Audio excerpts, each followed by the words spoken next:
Hello students, আমরা আগের ক্লাসে কোলয়েডের দুটো ইম্পর্ট্যান্ট প্রপার্টি সম্পর্কে আলোচনা করেছিলাম। দুটো প্রপার্টি কী কী ছিল? টিন্ডাল ইফেক্ট আর ব্রাউনীয় গতি। ঠিক, আজ আমরা কি করব? কোলয়েডের একটা নেক্সট প্রপার্টি সম্পর্কে আলোচনা করব, এটা হচ্ছে কি ইলেকট্রিক্যাল প্রপার্টি, বা যাকে আমরা বলি চার্জ অন কোলয়েড। এটাকেই আমরা তাহলে বলে থাকি কি চার্জ অন কোলয়েড। এই চার্জ অন কোলয়েড এই প্রপার্টিটা খুব একটা ইম্পর্টেন্ট প্রপার্টি। কেন এটা এত ইম্পর্টেন্ট? কারণ এর দ্বারাই আমরা এক্সপ্লেন করতে পারি যে কোলয়েড কেন তৈরি হয়, কোলয়েড হাইলি স্টেবল কেন হয়, তার সাথে সাথে কি আমরা পেপটাইজেশন সম্পর্কেও বলতে পারি। কার দ্বারা? Charge on colloid. এই চার্জ অন কোলয়েড এটা একটা থিওরির ওপর ডিপেন্ড করে এক্সপ্লেন করা হয়। কি থিওরি? থিওরিটা হচ্ছে কি প্রেফারেন্সিয়াল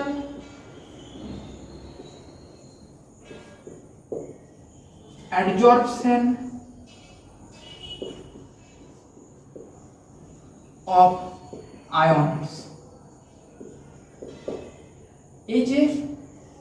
এই থিওরির উপরে প্রেফারেন্সিয়াল অ্যাডজর্পশন অফ আয়নস, এই থিওরির উপর বেস করেই আমরা চার্জ অন কোলয়েড এটাকে এক্সপ্লেন করে থাকি। বোঝা গেছে?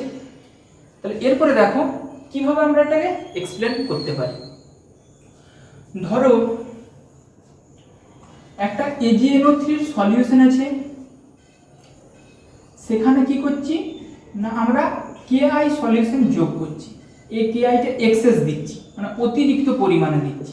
Ki অতিরিক্ত পরিমাণ দিলে কি তৈরি হয়? Agi এর কি একটা প্রেসিপিটেট পড়ে। ওই প্রেসিপিটেটটা কি পেপটাইজেশন পদ্ধতিতে প্রেসিপিটেট থেকে একটা কোলয়েডীয় দ্রবণে পরিণত হয়।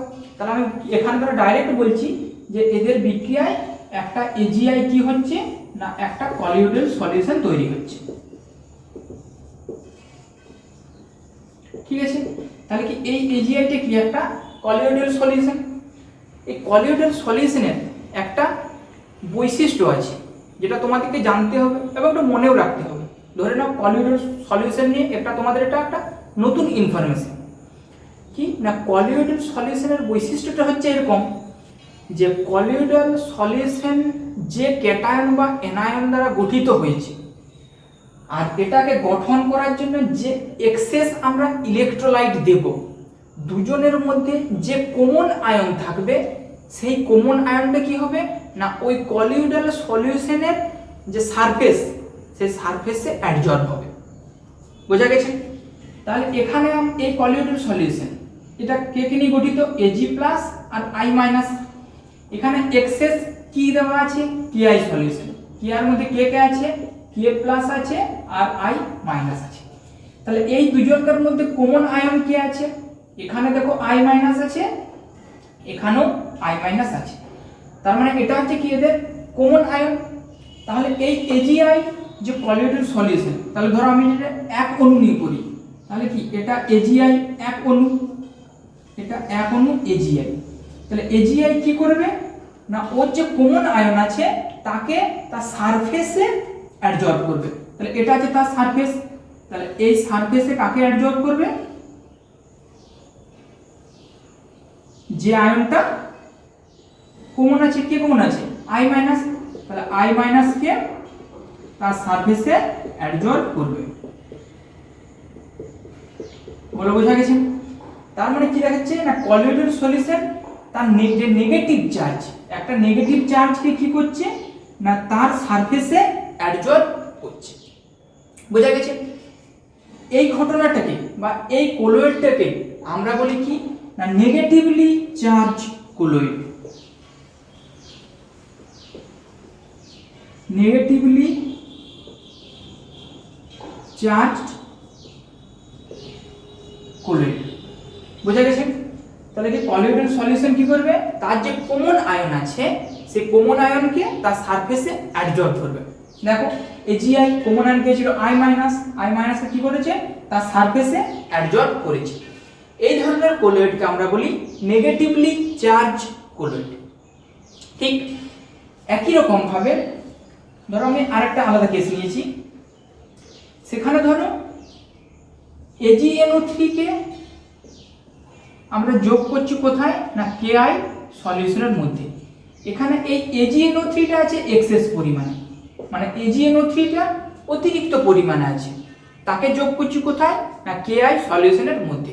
যোগ করলে কি উৎপন্ন হবে একই রকম ভাবে কি AgI একটা কলিওইডাল সলিউশন হবে। তাহলে AgI কলিওইডাল সলিউশন কি করবে, তার যে কমন আয়ন আছে তাকে তার সারফেসে অ্যাডজর্ব করবে। এখানে অতিরিক্ত পরিমাণে কি আছে AgNO3, তাহলে এখানে কমন আয়নটা কি হবে Ag প্লাস হবে না, তাই তো। এটা এখানে কি আছে Ag প্লাস I মাইনাস, এখানে অতিরিক্ত কি আছে AgNO3, তাহলে এখান থেকে Ag প্লাস কে পাবে, আর এখানে Ag প্লাস আছে, দুটোর কমন আয়ন কি Ag প্লাস। তাহলে তখন যে AgI পার্টিকেল, যে কোলয়েড AgI পার্টিকেল, ওটা কি করবে কাকে অ্যাডজর্ব করবে Ag প্লাস আয়নকে তার যে সারফেস আছে সারফেসে অ্যাডজর্ব করবে। ঠিক, তাহলে Ag প্লাস কে যদি অ্যাডজর্ব করে তাহলে আমরা এটা কি ধরনের কোলয়েড বলতে পারি, এটা হচ্ছে একটা পজিটিভলি চার্জড কোলয়েড বলে বোঝা গেছে। যদি নেগেটিভলি চার্জকে যদি তার সারফেসে যদি অ্যাডজর্ব করে তখন সেটা হচ্ছে কি নেগেটিভলি চার্জ কোলয়েড। যদি পজিটিভ চার্জকে তার সারফেসে অ্যাডজর্ব করে তাহলে সেটাকে আমরা বলবো কি পজিটিভলি চার্জ কোলয়েড। বোঝা গেছে এতটা। এরপর দেখো একই রকমে আমি আরেকটা এক্সাম্পল নিচ্ছি। ঠিক দেখো এটা একটু মুছে নিচ্ছি।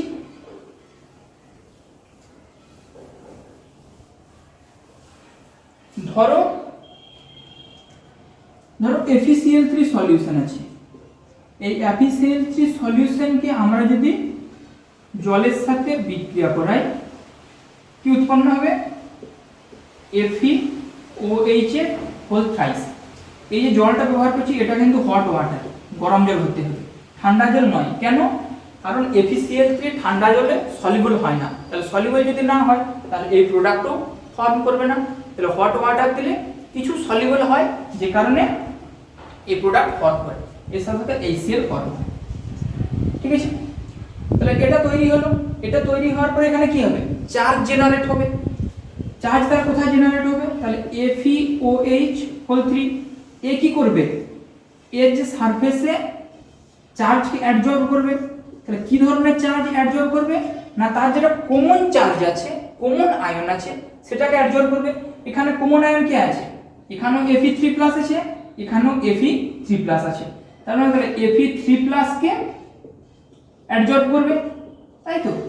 তার মানে FeCl3 যখন জলের সাথে বিক্রিয়া করছে তখন তাহলে এটা কি ধরনের কলয়েড না এটা হচ্ছে একটা কি না পজিটিভলি চার্জড কলয়েড। বোঝা গেছে। ঠিক একই জিনিসেই FeCl3 ধরো NaOH এর সাথে বিক্রিয়া করছে, এখানে NaOH আমাদের এক্সেস আছে, কি উৎপন্ন করবে FeOH এর হোল 3 তার সাথে NaCl। এটা দরকার নেই আমাদের ব্যালেন্স দরকার নেই, ব্যালেন্স যদিও করা নেই এখানে। ঠিক আছে, এমনি এটা 3 এটা 3 তাহলে ব্যালেন্স হয়ে যাবে। তাহলে এই ক্ষেত্রে এটা বিক্রিয়া, এরপরে কি করবে না FeOH এর হোল 3 ও কি করবে চার্জ জেনারেট করবে। চার্জ জেনারেট করার জন্য কি হবে না এর যে সারফেসে চার্জ অ্যাডজর্ব হবে, আয়নস অ্যাডজর্ব হবে। তাহলে এর সারফেসে কি ধরনের আয়ন অ্যাডজর্ব হবে না যে আয়নটা কি হবে কমন আয়ন আছে। এখানে কমন আয়ন কি আছে, এখানে FeOH এর হোল 3, এখানে দেখো NaOH কি দেওয়া আছে এক্সেস দেওয়া আছে, তার মানে এখানে কমন আয়ন কে থাকবে OH মাইনাসটা কমন আয়ন থাকবে। তাহলে OH মাইনাসকে কি করবে না FeOH হোল থ্রাইস ও তার সারফেসে অ্যাডজর্ব করবে। তার মানে তখন এটা কি ধরনের কলয়েড না এটা একটা কি নেগেটিভলি চার্জড কলয়েড। ঠিক আছে, তাহলে FeCl3 যখন জলের সাথে বিক্রিয়া করছে তখন সেটা কি না একটা পজিটিভলি চার্জড কলয়েড, কিন্তু সেই FeCl3 যদি NaOH এর সাথে বিক্রিয়া করে তখন সেটা একটা কি নেগেটিভলি চার্জড ক্লোরাইড। ঠিক আছে, তোমরা তাহলে এটা একটু কপি করো, তারপরে যাবো আমরা কি আমাদের নেক্সট প্রপার্টি সম্পর্কে।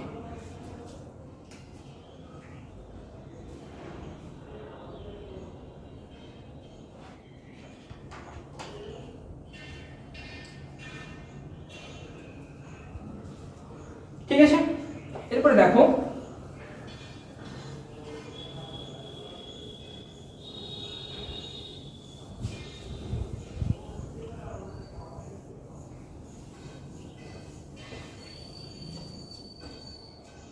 যে ধরো একটু আগে দেখছিলাম কি না এই AgNO3 এর সাথে যখন আমরা Ki দিচ্ছি, Kiটা এক্সেস দিয়েছি, এক্সেস দিলে কি উৎপন্ন হচ্ছিল না AgI একটা কলিউডাল সলিউশন তৈরি হচ্ছিল। ঠিক, তাহলে এরপরে ধরো এই AgI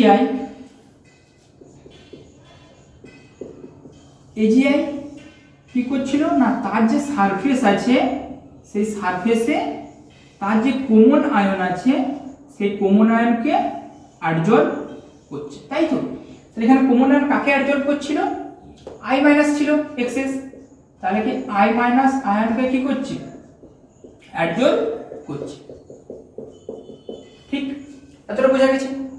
এরপরে দেখো এক্সেস যখন I মাইনাসকে অ্যাডজর্ব করছে, Ki সলিউশন তো, তাহলে সেখানে K প্লাসও তো আছে, এক্সেস Ki, তার মানে কি K প্লাস আয়নও আছে, I মাইনাস আয়নও আছে। তাহলে I মাইনাস আয়নগুলোকে শুধুমাত্র অ্যাডজর্ব করছে, কিন্তু যে K প্লাস আয়ন আছে সেগুলো এখনো ফ্রিলি মুভ করছে, তারা এখনো ফ্রি অবস্থায় আছে। তাহলে এই যে I মাইনাস আয়নগুলো আছে ওরা কি করে না ওই K প্লাস আয়নগুলোকে অ্যাট্রাক্ট করে। আমরা কি জানি একটা নেগেটিভ চার্জ একটা পজিটিভ চার্জকে সবসময় কি করে? অ্যাট্রাক্ট করে, আকর্ষণ করে। তাহলে এই I মাইনাস গুলো কি করবে না যে ফ্রিলি মুভ যে K প্লাস আয়নগুলো আছে তাদেরকে অ্যাডজর্ব করবে। যদি অ্যাডজর্ব করে তাহলে কি I মাইনাস আয়নের উপরে এখানে এখানে কি হবে না K প্লাস আয়নগুলো অ্যাডজর্ব হবে। ঠিক, তাহলে এখানে কি অ্যাডজর্ব হচ্ছে? K প্লাস আয়ন অ্যাডজর্ব হচ্ছে। ঠিক, তাহলে দেখো প্রথম ধরো একটা লেয়ার ছিল এই লেয়ারটা, ঠিক, যেটা I মাইনাসের লেয়ার ছিল। ঠিক একটু পরে কি হয়েছে না K প্লাসেরও আর একটা লেয়ার তৈরি হয়েছে, দুটো লেয়ার তৈরি হয়েছে না AgI এর উপরে। প্রথমে একটা I মাইনাসের লেয়ার তৈরি হয়েছে, তারপর আর একটা K প্লাসের লেয়ার তৈরি হয়েছে, দুটো লেয়ার তৈরি হয়েছে, ডাবল লেয়ার। যে কারণে এই লেয়ারটার একটা নাম আছে, কি নাম না ইলেকট্রিক ডবল লেয়ার। এই লেয়ারটাকে আমরা কি বলি? Electric double layer. বোঝা গেছে? তাহলে I মাইনাস আর K প্লাস দুটো লেয়ার তৈরি হয়েছে, এই লেয়ারটাকে আমরা বলি কি ইলেকট্রিক ডবল লেয়ার। ঠিক আছে, এরপরে দেখো যে যদি একটা পজিটিভ চার্জ আর একটা নেগেটিভ চার্জ যদি পাশাপাশি থাকে তাহলে কি হয়? তাদের মধ্যে একটা পোটেনশিয়াল ডিফারেন্স তৈরি হয়।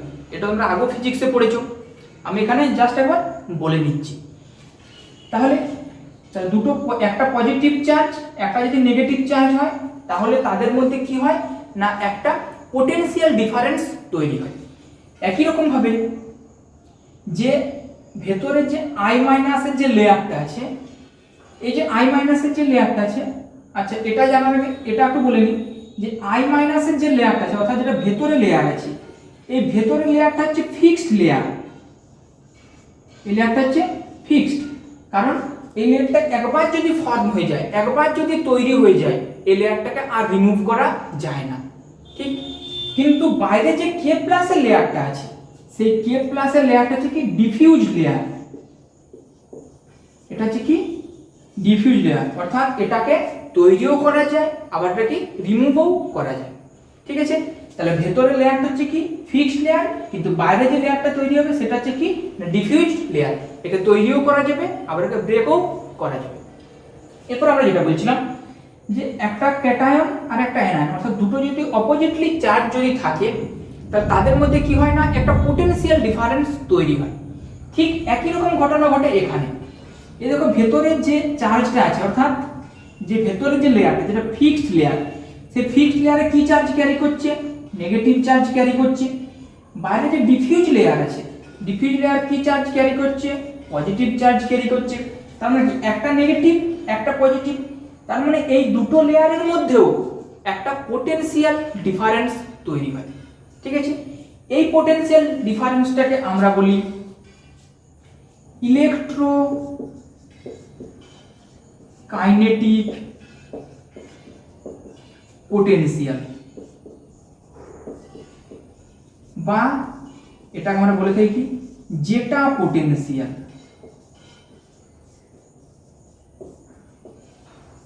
ঠিক আছে, তাহলে ইলেকট্রোকাইনেটিক পোটেনশিয়াল বা জেটা পোটেনশিয়াল কি না, ফিক্সড লেয়ার আর ডিফিউজ লেয়ারের মধ্যে যে পোটেনশিয়াল ডিফারেন্স তৈরি হয় তাকেই আমরা বলি কি ইলেকট্রোকাইনেটিক পোটেনশিয়াল বা জেটা পোটেনশিয়াল। বলো কতটা বোঝা গেছে? তাহলে এটা একটু কপি করে নাও যে ফিক্সড লেয়ার কি, ডিফিউজ লেয়ার কি, এবং এই যে ডবল লেয়ার তৈরি হচ্ছে তাকে আমরা কি বলছি? Electric double layer. আর দুটো লেয়ারের মধ্যে যে পোটেনশিয়াল ডিফারেন্স তৈরি হয় তাকে আমরা বলি কি ইলেকট্রোকাইনেটিক পোটেনশিয়াল বা জেটা পোটেনশিয়াল। ঠিক আছে,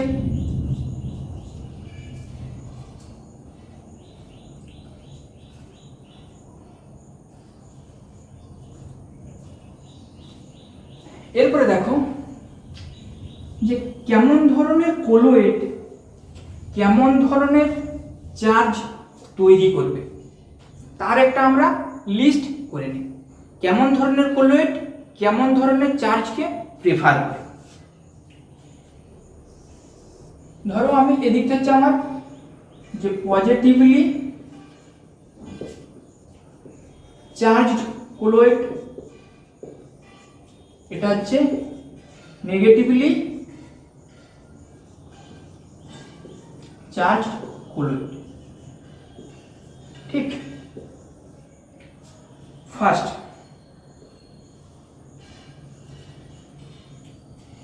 যে সমস্ত metal oxide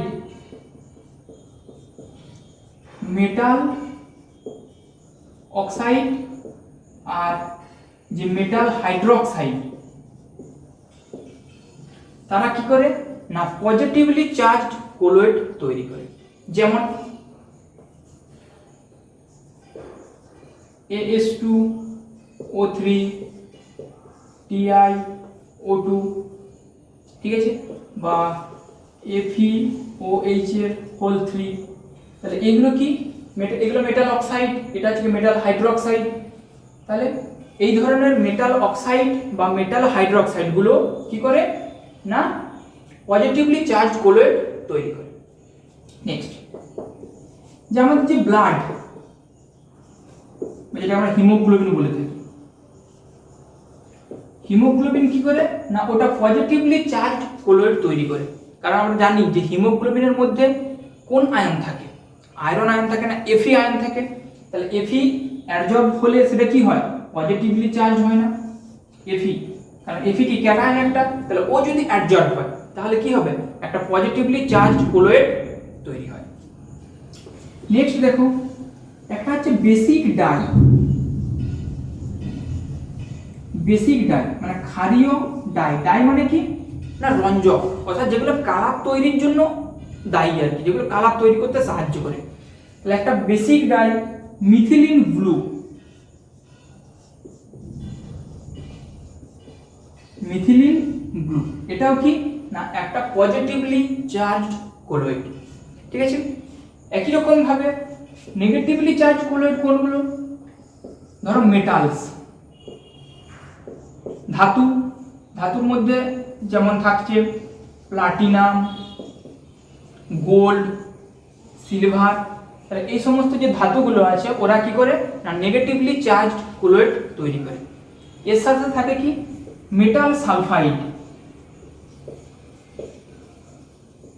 metal sulphide example AS2S3, এটাও কি করে না একটা নেগেটিভলি চার্জড কলোয়েড তৈরি করে। সেকেন্ড, বিভিন্ন ধরনের সল আছে, কিছু সল যেমন স্টার্চ, স্টার্চ, জিলেটিন, চারকোল,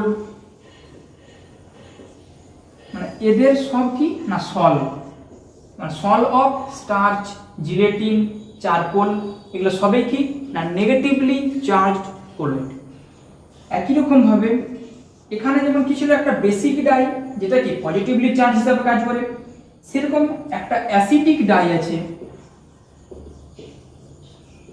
যেটা কি নেগেটিভলি চার্জ কলোয়েড হিসাবে কাজ করে। কঙ্গো রেড, কঙ্গো রেড এটা কি না একটা অ্যাসিটিক ডাই যেটা কি না একটা নেগেটিভলি চার্জড কলোয়েড হিসাবে কাজ করে। চলো এই যে লিস্ট করলাম এটা একটু কপি করো, তারপর যাচ্ছি আমাদের কি নেক্সট প্রপার্টি সম্পর্কে।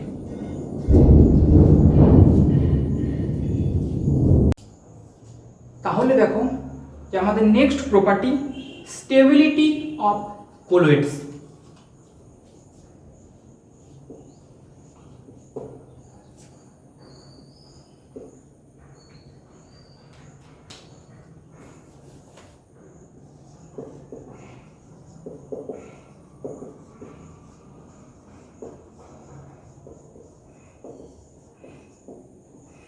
স্টেবিলিটি অফ কলোয়েডস, কোনো একটা কলোয়েড স্টেবল বা আনস্টেবল হয় কেন সেটাকে তোমাদেরকে ফার্স্ট জানতে হবে।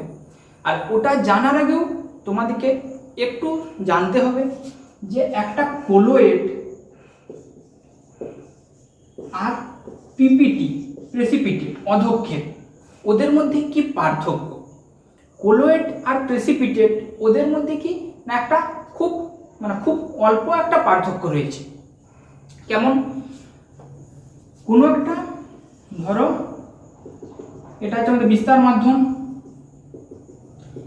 এই বিস্তার মাধ্যমের মধ্যে কি থাকে না যে বিস্তৃত দশাগুলো থাকে সেগুলো কি এরকম ছড়িয়ে ছিটিয়ে থাকে, বলো তাই তো।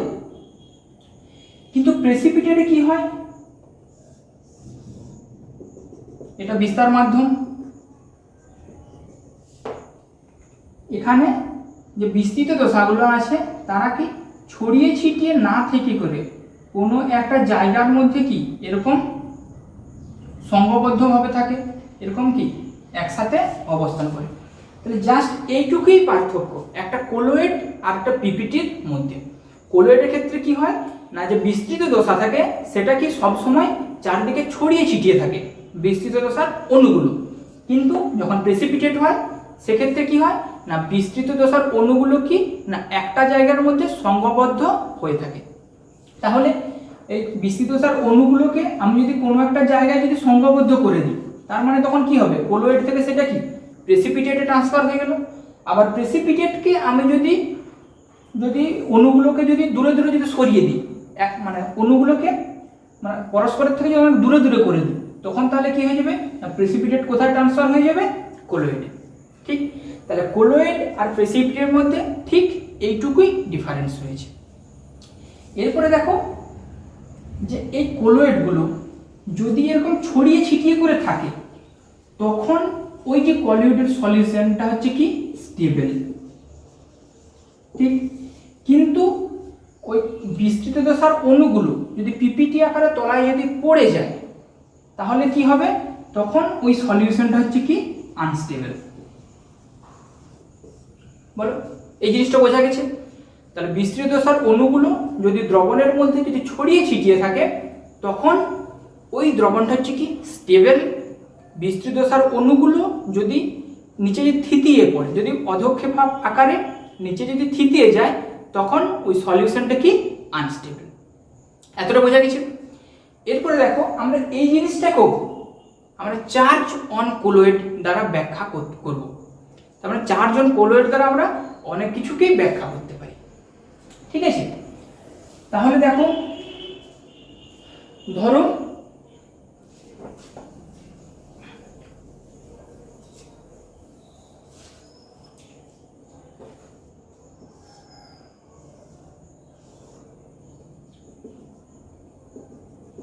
এটা হচ্ছে কি একটা বিস্তার মাধ্যম, এই বিস্তার মাধ্যমের মধ্যে কি আছে বিস্তৃত দশার অণুগুলো সব কি ছড়িয়ে ছিটিয়ে আছে। ঠিক আছে, এরপরে কি আসবে না এখানে চার্জ জেনারেট হবে, তবেই তো আমরা ব্যাখ্যা করতে পারবো যে চার্জ অন কোলয়েড। তাহলে চার্জ যে জেনারেট হবে, কি ধরনের চার্জ জেনারেট হবে, এটা তোমাদের জন্য একটা নতুন ইনফরমেশন যে কোনো একটা কোলয়েডীয় দ্রবণে যে কোলয়েডগুলো থাকবে, অর্থাৎ যে বিস্তৃত দশার যে কোলয়েডগুলো থাকে, সব কোলয়েডগুলোই সব সময়ের জন্য কি সেম চার্জ থাকে, ওদের মধ্যে কোনো সময়ের জন্য আলাদা চার্জ হয় না, অর্থাৎ একটা পজিটিভ আর একটা নেগেটিভ এরকম হবে না, হলে সবগুলোই পজিটিভ হবে, আদারওয়াইজ সবগুলোই নেগেটিভ হবে। তাহলে ধরো এই একটা অণু আর এই একটা অণু, এরা কি করছে সবসময় তো ঘুরছে, তো এরা সবসময় ঘুরছে, এরা ঘুরতে ঘুরতে যখন এরা কাছাকাছি আসবে তখন কি হবে, তাহলে এই একটা অণু ধরো ওই অণুটা আর এটা একটা অণু, ধরো এই অণুটাকে আমি ধরে নিলাম পজিটিভ চার্জ, এই অণুটাকে ধরে নিলাম কি আমি পজিটিভ চার্জ, তো নেগেটিভ ধরতে পারো, যে চার্জেই হোক না কেন সেটা সিমিলার হবে। তাহলে এই পজিটিভ চার্জ এই পজিটিভ চার্জ, এরা ঘুরতে ঘুরতে যখন এরা কাছাকাছি আসবে তখন ধরো কাছাকাছি এলো, এখানটায় চলে এলো, এও ঘুরতে ঘুরতে চলে এলো কি কাছাকাছি এখানে। দুটো পজিটিভ চার্জ যখনই কাছাকাছি আসবে তারা পরস্পরের সাথে সংঘবদ্ধ হয়ে থাকতে পারবে কি, পারবে না। আমরা জানি কি যে সেম চার্জ পরস্পরকে কি সবসময়ের জন্যই বিকর্ষণ করে, তার মানে তখন কি হবে না এই কণাগুলো কি আবার পরস্পর থেকে কি হবে দূরে সরে যাবে। তাহলে পরস্পর থেকে যদি দূরে সরে যায় তাহলে কি এরা কখনের জন্যই অণুগুলো পরস্পরের সাথে কি সংঘবদ্ধ হবে না, আর সংঘবদ্ধ যদি না হয় তাহলে প্রেসিপিটেট তৈরি হবে না, আর প্রেসিপিটেট যদি তৈরি না হয় তাহলে কোনো একটা কলিডাল সলিউশন কি স্টেবল অবস্থায় থাকবে। একটু আমরা তাই বললাম যে অণুগুলো যদি ছড়িয়ে ছিটিয়ে থাকে তাহলে কি না ওই সলিউশনটা স্টেবল, যদি প্রেসিপিটেট আকারে তলায় যদি অধক্ষেপ হিসাবে পড়ে যায় তখন সেই সলিউশনটা কি আনস্টেবল। তাহলে যেহেতু দুটো সেম চার্জ থাকছে যে কারণের জন্য কি তারা পরস্পরকে কি সব সময়ের জন্য কি বিকর্ষণ করবে, আর বিকর্ষণ করলে কি হবে অণুগুলো পরস্পর থেকে দূরে সরে যাবে, কখনোর জন্য কি তারা সংঘবদ্ধভাবে থাকবে না, অর্থাৎ প্রেসিপিটেটও তৈরি হবে না, যে কারণে কি না কলিডাল সলিউশন কি হাইলি স্টেবল। যদি এরকম হতো যে একটা পজিটিভ চার্জ একটা নেগেটিভ চার্জ, তাহলে যে কোলয়েড অণুগুলো আছে, যে কোলয়েডের যে কণাগুলো আছে বিস্তৃত দশাতে, সেগুলো যদি একটা যদি পজিটিভ হয় একটা যদি নেগেটিভ হয় তাহলে ওরা যখন পরস্পরের কাছে আসবে তখন তাহলে কি হবে পরস্পরের সাথে ওরা কি হবে অ্যাট্রাকশন দ্বারা, তখন ওরা কি হবে তলায় থিতিয়ে যাবে না, তার মানে প্রেসিপিটেট পড়ে যাবে। তাহলে ওটা হলে কি হবে কলিডাল সলিউশন কোনো সময়ের জন্যই কিন্তু স্টেবল হবে না, কিন্তু এটা হয় না, কি হয় না বিস্তৃত দশার অণু সবসময় কি না সেম চার্জ ক্যারি করে। বোঝা গেছে? তাহলে এরপরে দেখো যে একটা পজিটিভ আর একটা পজিটিভ, দুটোই তো পজিটিভ, তাহলে আমি কোনো সময় যদি প্রেসিপিটেট যদি তৈরি করতে চাই তাহলে কিভাবে প্রেসিপিটেট তৈরি করব, নর্মাল আকারে তো এরা কাছাকাছি এলে তো প্রেসিপিটেট কখনোই তৈরি হবে না, কারণ এরা কি পরস্পরকে বিকর্ষণ করবে। তার মানে এদেরকে প্রেসিপিটেট ফেলতে করতে গেলে প্রথম কাজ আমাদের কি হবে না এদের মধ্যে যে চার্জ থাকবে সেই চার্জটাকে কি করতে হবে নষ্ট করতে হবে, চার্জ নষ্ট করে এদেরকে কি করে দিতে হবে নিউট্রাল করে দিতে হবে, আর নিউট্রাল হয়ে গেলেই তখন কি হবে না এরা আস্তে আস্তে কি হবে না তলায় থিতিয়ে পড়বে। তাহলে এদেরকে নিউট্রাল করার জন্য কি করতে হয় না বাইরে থেকে একটা ইলেকট্রোলাইট যোগ করতে হয়, বাইরে থেকে আমরা ইলেকট্রোলাইট যোগ করি। তাহলে এই যে প্রক্রিয়াটা যে এদেরকে নিউট্রাল করার জন্য আমরা বাইরে থেকে একটা ইলেকট্রোলাইট যোগ করব, যোগ করার পরে কি করব না তাদের আমরা প্রেসিপিটেট ফেলবো। তাহলে এই যে প্রসিডিওরটা যেটা এখন বলছিলাম এই প্রসিডিওরটা একটা নাম আছে, এটা হচ্ছে কি না তঞ্চন বা কোঅ্যাগুলেশন। এটা সম্পর্কে আমরা নেক্সট ক্লাসে বলবো, আজ শুধু জাস্ট এর যে বেসিক জিনিস ওটাই জেনে নাও আর কি। তাহলে এদের চার্জটা নষ্ট করার জন্য কি করা হয় আমরা বাইরে থেকে কি একটা ইলেকট্রোলাইট যোগ করব, যে ইলেকট্রোলাইটটা যোগ করলে কি হবে এদের চার্জ নষ্ট হয়ে যাবে। সাপোজ ধরো আমি ইলেকট্রোলাইট ধরো KCl ব্যবহার করছি, তাহলে এগুলোতে কি আছে পজিটিভ চার্জ আছে, এখানে KCl মানে কি K প্লাস আর Cl মাইনাস, তাহলে এই পজিটিভ চার্জগুলোকে কে নষ্ট করবে Cl মাইনাস আয়ন নষ্ট করবে, তাহলে একটা পজিটিভ আরো নেগেটিভ পজিটিভ নেগেটিভ, তাহলে এরা চার্জগুলো যদি নষ্ট হয়ে যায় তখন এটা কি হয়ে যাবে নিউট্রাল হয়ে যাবে, আর নিউট্রাল হয়ে গেলেই তখন কি হবে না এদের প্রেসিপিটেট পড়বে, অধক্ষেপ পড়বে। তার মানে কি, ওটা কি হবে, তঞ্চন হবে। এটা আমরা নেক্সট ক্লাসে আলোচনা করব কোলয়েডের তঞ্চন সম্পর্কে। তাহলে আজ শুধুমাত্র কি এইটুকুই জেনে নাও যে কোনো একটা কোলয়েড স্টেবল হয় কেন, বোঝা গেছে? তাহলে কি কোলয়েডের যে স্টেবিলিটি, এটা আমরা ব্যাখ্যা করলাম কি না চার্জ অন কোলয়েড দ্বারা। ঠিক আছে, এরপরে দেখো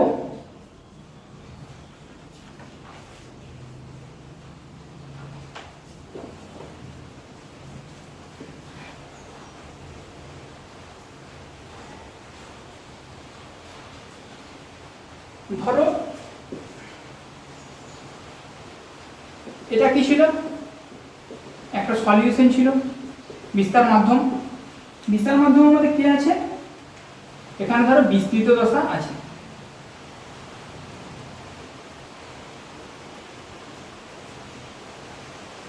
এগুলো হচ্ছে বিস্তৃত দশার কণাগুলো। ঠিক আছে, এরপরে ধরো এই সলিউশনটার মধ্যে আমরা দুটো ইলেকট্রোড যোগ করে দিলাম, তড়িৎদ্বার। ধরো এটা একটা তড়িৎদ্বার, এটা একটা তড়িৎদ্বার, এটা ধরো ক্যাথোড, এটা ধরো অ্যানোড। ঠিক আছে, যদি আমরা তড়িৎদ্বার যোগ করি, ধরো এই যে আয়নগুলো ছিল, ধরো আয়নগুলো সব আয়ন হচ্ছে কি না পজিটিভলি চার্জ আয়ন। ঠিক আছে, তাহলে যদি একটা দুটো ইলেকট্রোড যোগ করি, ইলেকট্রোড যোগ করলে কি হবে না, যারা পজিটিভ আয়ন আছে, পজিটিভ আয়নগুলো কি হবে, মুভ করবে। কোন ধারে মুভ করবে না, যেদিকে নেগেটিভ ইলেকট্রোড। আমাদের ক্যাথোড হচ্ছে কি নেগেটিভ ইলেকট্রোড, অ্যানোড হচ্ছে কি পজিটিভ ইলেকট্রোড। তাহলে এই সব পজিটিভ পার্টিকেলগুলো কোন দিকে মুভ করবে না, ক্যাথোডের দিকে মুভ করবে। ঠিক, এই যে মুভমেন্ট, এই মুভমেন্টকে আমরা বলি কি ক্যাটাফোরেসিস।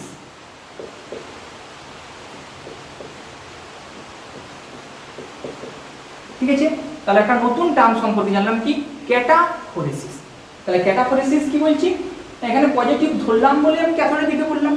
তার মানে এটাকে তুমি নর্মালি যখন বলবে তখন কি হবে না, যে আয়নগুলো থাকবে সেটা কি না তার যে বিপরীত যে ইলেকট্রন বা তড়িৎদ্বার, তার দিকে কি হবে, ওই আয়নগুলো মুভ করবে বা ওই পার্টিকেলগুলো মুভ করবে। এই জিনিসটাকে আমরা বলি কি ক্যাটাফোরেসিস। ঠিক আছে, এখান ক্যাটাফোরেসিসের দুটো ভাগ আছে, সরি এটা ক্যাটাফোরেসিস নয়, এটা হচ্ছে ইলেকট্রোফোরেসিস। এটা হচ্ছে কি ইলেকট্রোফোরেসিস, কি আয়নগুলো যখন মুভ করছে হয় ক্যাথোডের দিকে না হলে অ্যানোডের দিকে, পার্টিকেলগুলোর কোলয়েড পার্টিকেলের এই মুভমেন্টকে আমরা বলি কি ইলেকট্রোফোরেসিস, ক্যাটাফোরেসিস নয়। ঠিক আছে, ইলেকট্রোফোরেসিস। এই ইলেকট্রোফোরেসিসের দুটো ভাগ আছে, একটা হচ্ছে কি ক্যাটাফোরেসিস আর একটা হচ্ছে কি অ্যানাফোরেসিস। ঠিক আছে, ক্যাটাফোরেসিস কোনটা না, যখন এই পার্টিকেলগুলো, যখন কোলয়েড পার্টিকেলগুলো ক্যাথোডের দিকে মুভ করবে তখন সেটা কি বলবো ক্যাটাফোরেসিস। তাহলে ক্যাটাফোরেসিস কি হচ্ছে না মুভ টুয়ার্ডস ক্যাথোড, তাই তো?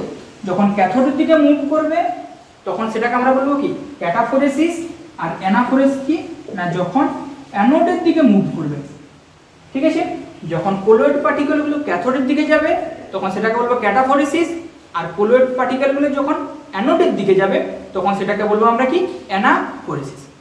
এখানে তোমরা একটা জিনিস মনে রাখবে যে যখন ইলেকট্রোফোরেসিস হয়, যখন ইলেকট্রোফোরেসিস হবে, ইলেকট্রোফোরেসিসের ক্ষেত্রে যে বিস্তৃত দশা আছে সেই বিস্তৃত দশাই কিন্তু শুধুমাত্র মুভ করবে, যে বিস্তার মাধ্যম আছে সেটা কিন্তু মুভ করবে না। কথাটা খেয়াল রাখবে। কি বললাম, ইলেকট্রোফোরেসিসের ক্ষেত্রে যে বিস্তৃত দশার যে কণাগুলো আছে, যে পার্টিকেলগুলো আছে, শুধুমাত্র তারাই মুভ করবে, হয় ক্যাথোড না হলে অ্যানোড। বিস্তার মাধ্যম কিন্তু কোনো সময়ের জন্যই মুভ করবে না, এটা খেয়াল রাখবে। এখান থেকে কোশ্চেন এসে থাকে এবং তোমরা প্রায়ই সেটা ভুল করে বসো। ঠিক আছে, তাহলে এটা গেল কি ইলেকট্রোফোরেসিস, যার দুটো ভাগ আছে, একটা হচ্ছে কি ক্যাটাফোরেসিস আর একটা অ্যানাফোরেসিস। ঠিক আছে, এখানে আমরা আরেকটা নতুন টার্ম দেখব,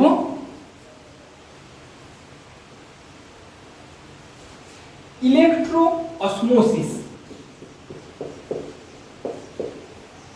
ইলেকট্রো অসমোসিস, ইলেকট্রো অসমোসিসে কি হয়, ঠিক তার উল্টোটা হয়, অর্থাৎ বিস্তৃত যে দশা সেটা কিন্তু কোনো দিকে মুভ করবে না, বিস্তার মাধ্যমটা মুভ করবে। তাহলে বিস্তার মাধ্যমটা হয় ক্যাথোডের দিকে না হলে অ্যানোডের দিকে, যে কোনো একদিকে কি করবে না মুভ করবে। এই ঘটনাটাকে আমরা বলি কি ইলেকট্রো অসমোসিস। বোঝা গেছে?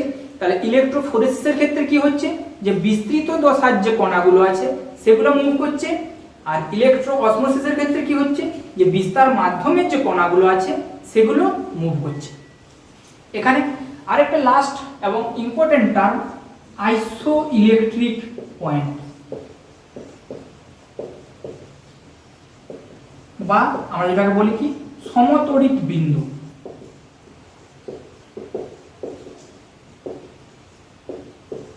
খুব ইম্পর্টেন্ট একটা টার্ম, যে আইসোইলেকট্রিক পয়েন্ট কি।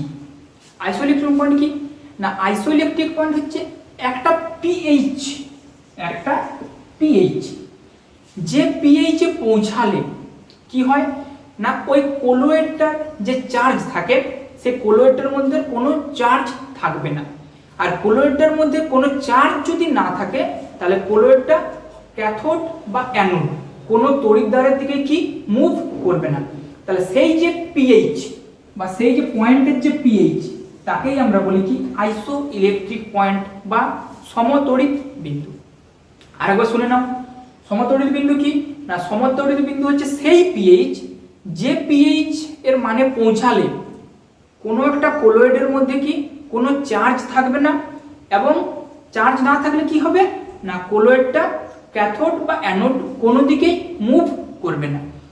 সেই যে পয়েন্ট পিএইচ এর সেই যে পয়েন্ট তাকেই আমরা বলি কি আইসো ইলেকট্রিক পয়েন্ট বা সমতড়িৎ বিন্দু। এখানে এটা জেনে রাখবে যে সমতড়িৎ বিন্দুতে পৌঁছালে কোনো একটা কোলয়েড লিস্ট স্টেবল, অর্থাৎ সবচেয়ে কম স্টেবল কোথায় হবে না, সমতড়িৎ বিন্দুতে গেলে। কেন? কারণ সেখানে কোনো চার্জ থাকছে না, আর যদি চার্জ যদি না থাকে তাহলে কি হবে, সেটা সবচেয়ে বেশি আনস্টেবল, কারণ চার্জ না থাকলে কি হবে, সেটা প্রেসিপিটেট হিসাবে নিচে পড়ে যাবে, আর প্রেসিপিটেট হিসাবে নিচে পড়লে কি হয়, সেটা আনস্টেবল হয়। এটা আমরা আগেই দেখেছি। তাহলে আজকে আমরা কি দেখলাম না, কোলয়েডের কিছু ইম্পর্টেন্ট প্রপার্টি সম্পর্কে দেখলাম, যার মধ্যে সবচেয়ে মেন প্রপার্টি কি ছিল, চার্জ অন কোলয়েড। ঠিক আছে, তাহলে আজ তাহলে এতটাই থাক। আমরা নেক্সট দিন আমাদের যে ক্লাস থাকবে সেই ক্লাসটা আমরা শুরু করব কি না, কোলয়েডের তঞ্চন সম্পর্কে, কোগুলেশন অফ কোলয়েডস। ঠিক আছে।